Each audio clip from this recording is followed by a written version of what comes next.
Hello and welcome to Pen in Paradise, your source for gaming analysis. Folks, this is an experimental series and we're going to see how people like it. If it works, we'll continue. Right now, however, we're going to be taking a look at Elder Scrolls V, Skyrim. Now, you don't need me to tell you that Skyrim is popular. Frankly, it seems to have sold about 9 million copies so far, so it's evidently pretty good. Furthermore, it's received a lot of critical praise, and it's certainly well worth it. However, when I say that I'm going to be taking a critical look at the game, I'm not saying that I'm hostile to it. If I didn't like it, I wouldn't have put all of the time, thus far over 125 hours, into research, playing the game, and working on this series. Frankly, it wouldn't have been worth it. But it is. This is a lot of work, but it is well worth it. Skyrim is a good game, and it's worth talking about why it's successful. Recently, Ben Yahtzee Croshaw, the man behind Zero Punctuation over on the Escapist magazine, decided to write a little bit about what makes up the fun elements of games, and he divided them into 3 parts. First, there's context. You might think of this as story or characterization. It's the ability of the game to engage the audience and make you care about what's happening. Gratification is the visceral fun of the game. You might call it the reaction that you get for success. Challenge is the difficulty on the road to success, and different people have different tolerances for an amount of challenge. There are some people who like a Team Ninja game with its punishing difficulty that seems to aggressively hate you. On the other hand, some people just want a game that's easy to jump in, play, and work on at. Now, Skyrim is a little bit towards the easier end of it simply because you have so many tools, but there is certainly a challenge element to it, and there is certainly a context element to it. But it's the gratification where it comes into its own. The game is built around the core of kicking in the door, killing a bunch of monsters, taking their stuff, and then going off to do it all over again. That's where it succeeds at. But we are going to discuss all of the elements of it. And first off, the first thing you'll notice in an Elder Scrolls game is the huge environment. How does it deal with this? I mean, after all, this is a game which basically digitizes an entire province. It's probably about as much land as you'd actually find in a very large county or two, if you actually took your character and ran across it. But that still means that it would take probably hours to get from one side of the map to the other. Fortunately, you have fast travel capabilities. And yet, every inch of this terrain feels pretty realistic. Every now and then you might come across something that's odd or unusual, but it's not ever a big problem, and for the most part the game stays firmly in the reasonable territory, as well as dramatic and beautiful. There are different environments, from the wooded southern hills to a central heartland, a somewhat barren plain, to a frozen northern tundra along the water. Now, I would say that the game does run into a small problem with its palette. It turns awfully bland in the northern half, mostly because there's so much ice and snow. It's not necessarily bad, and it's certainly realistic, but it does get to be a little boring after a while. And frankly, once you've run through one giant blizzard, you don't really care. It doesn't mean anything in the terms of the game, it's just decoration, so you start ignoring it and it becomes a little annoying. Graphically, it's very strong and makes very good use of the system resources. You can play it on a reasonable low-end machine, so you don't have to feel that you need to upgrade to some great new gaming hot rod just to get through. Okay. So you have a certain immediate sense of gratification in the beautiful vistas and just walking around and exploring.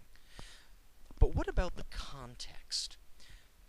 Context, after all, makes the game like this meaningful. I mean, there's really no point in just walking around in a big, glorious Skyrim when you can walk around outside. Here the game does do somewhat well and somewhat unwell. It could definitely use some improvement. Now, what is here is good. It's not bad. It just needed a little bit more to bring it over the top. For example, characters are quite consistent. They have a clear personality and motives and their own reasons for talking to you. However, oftentimes you can talk to someone and say, one thing, and that's it. There's like one line of dialogue, and then you walk away. Ultimately, there's really nothing much to be gained by this because it feels like I was tempted with a tantalizing taste of what these people really were, and then denied the real meal. I would contrast this to Obsidian Entertainment's New Vegas, where most people don't really have a lot to say to you, but some will have long conversations about what they think is important, what's going on, and oftentimes you can resolve major quests just by talking to people and convincing them to see things your way. Now, the stories in Skyrim are up and down. It often does much better with the little quests along the way than it does with the big quest lines and stories. Now, the reason for this is complex. For the most part, it's just too short. And whereas in a shorter mini quest, you don't feel any need for a big complex setup. But oftentimes when you're out dealing with, say, the Thieves Guild or the Dark Brotherhood, you'll just find, well, we're 10 quests in and now we're done. And some of those quests were really small. You basically get the rewards, but they're not great, and when you do get them, it feels like you just didn't really do a whole lot to earn them. So ultimately, there's a definite problem where the game winds up feeling shallow in spots. I wanted more. It's not that what is here is bad, but it left me thirsting and thirsting for additional content. So, ultimately, it does have some problems in this area, but it's not exactly a bad area of the game, just one where I wish they'd spent some more time. And if that meant cutting a few of the random dungeons, well, that's not a problem. I did want to take a time to mention another area that really demonstrates this issue. The Bardic College was mentioned in several interviews, and it's a very interesting idea. What would you do at a Bardic College? Could you actually play or become Skyrim's greatest performer? Obviously, this might mean delving into dungeons to find the ancient lyre of great lyre playing, or possibly the secret chant of chanting. But unfortunately, the game never takes it anywhere. There are about 4 quests in the Bardic College, and that's it. And 3 of them are nothing more than go retrieve an instrument. Thanks. There's really no particular reason to go do it, and it's just kind of there. I think this was a huge waste of a really great idea, and something that would have set Skyrim off a little bit even more from other Elder Scrolls games. But before we close today, I want to move on and talk about one last aspect of the game. One that doesn't exactly fall into the challenge, context, and gratification model. It's the character creation system. Skyrim probably has the strongest character creation system, at least since Daggerfall, with a huge amount of variety, but with a very simple functionality. Basically, your character is made up of exactly 3 elements: your skills, your attributes, and perks. And you really get them all for doing the same thing. As you go through the world and adventure, you'll upgrade your different skills, like one-handed weapons or destruction magic.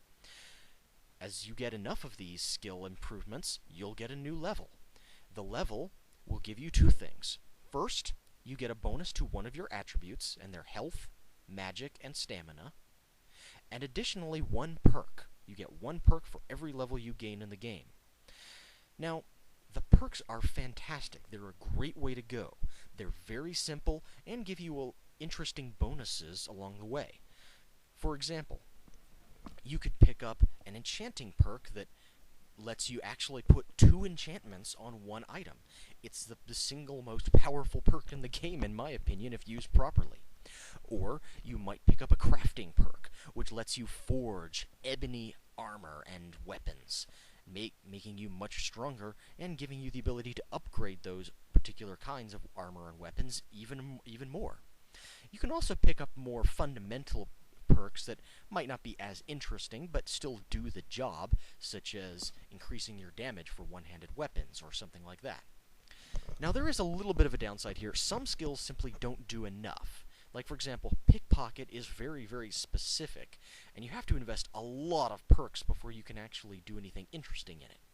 Lockpicking, likewise, well, yes. Frankly, picking locks isn't very difficult in the game, and lockpicks are really easy to come by, with the result that there's not much point in actually putting any emphasis in lockpicking perks. Even if you wanted to be the master lockpicker, well, you're really not going to be any better at it than some guy with 50 more lockpicks. Ultimately, again, these aren't bad. It's not terrible, but the system could definitely have used some compressing and some expansion. Possibly skills like lockpicking and pickpocket could have been stuck together and open up space for a new ability or spells. Meanwhile, the socialization skill, and there's exactly one, lets you do bartering and talking to people. But there's really not a whole lot of meat there because the social system, as mentioned before, isn't very strong. You can buy a few staples, but there's really not much point to it. And since every character earns it at almost the same rate, it doesn't really matter. And when I say that every character earns it at the same rate, it means that you get a little bit of XP every time you talk to someone and convince them to do something, or buy or sell something. Well, there's really not all that much to buy, so if you really wanted to go out and trade it on cheap items, you can, but other than that, it will basically go up steadily as you play the game. Meanwhile, in talking to people, you can always just select the bribe option, and I have never once seen it fail. Oh darn. It's not exactly bad. In some ways, it might even be fairly realistic in a world where you can buy your way out of murder. So, it's not bad, but it's not great. It gets the job done and no more. But ultimately, most of the skills and most of the perks are well worth taking, and you may find it really hard to decide which ones you want. Do you want to buy a little bit more firepower in your fireballs, or would you prefer to buy the ability to disintegrate enemies with your lightning bolts? The choice is yours, and you get a fair number of perks over the course of the game. It's quite easy to save some up too if you want to increase a skill later, and then invest some perks to make it good very quickly. All in all, this adds a really, really strong element to the games. It's much more in tune with how they want people to play Elder Scrolls, as opposed to the twisted min-maxing difficulties you had in Oblivion, and so it works very, very strongly to support the game. I consider it one of the better successes in the game, even if it needed some polishing work to go along with other elements. At any rate, this concludes Episode 1 of Pen in Paradise. We're also going to take a look later on, in the next episode, and in a text accompanying a future review of Skyrim, some of the other elements, such as crafting, magic, combat, monsters, and some of the other little odd bits and tweaks in the game. Thank you for listening, and we'll be back.